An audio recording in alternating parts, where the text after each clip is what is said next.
Kepolisian Resor Kota Mobagu, Sulawesi Utara menangkap para pelaku arisan dan investasi bodong yang mengakibatkan ratusan orang menjadi korban. Kerugian yang dialami para korban berbeda-beda, namun ada yang mencapai ratusan juta rupiah. Puluhan warga yang menjadi korban arisan dan investasi bodong mendatangi kantor Mapolres Kota Mobagu, Sulawesi Utara untuk menuntut uang mereka kembali.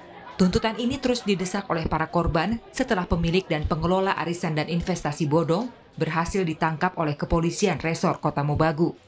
Awalnya, para korban diiming-imingi mendapatkan keuntungan berlipat dari pemilik dan pengelola arisan dan investasi, hingga nilai keuntungannya bisa mencapai 100%. Para korban yang tertipu tak hanya berasal dari Kota Mobagu, namun banyak diantaranya yang berada di luar kota. Selain menangkap para tersangka, polisi juga mengamankan barang bukti berupa buku rekening dari berbagai bank, bukti percakapan WhatsApp, dan surat perjanjian.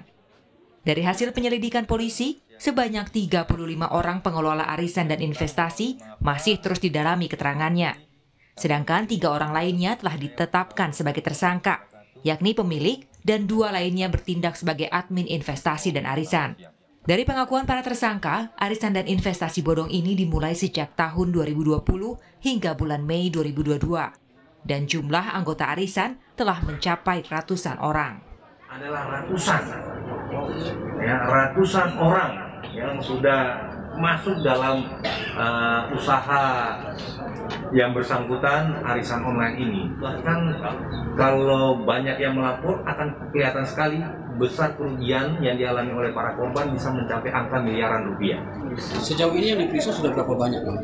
Yang sudah kita periksa dengan admin-adminnya itu ada sekitar 35 orang. Yang kedua, uang dari pembelian arisan online investasi bodong tersebut digunakan oleh perempuan KM untuk menutupi arisan yang jatuh tempo pada saat itu.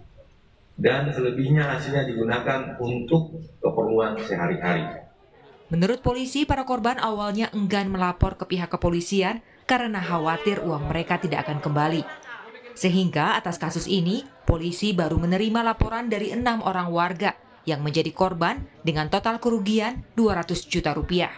Dan polisi masih membuka posko pengaduan bagi warga yang merasa menjadi korban atas kasus investasi bodong. Rahman Rahim, Kompas TV, Kota Mobagu, Sulawesi Utara.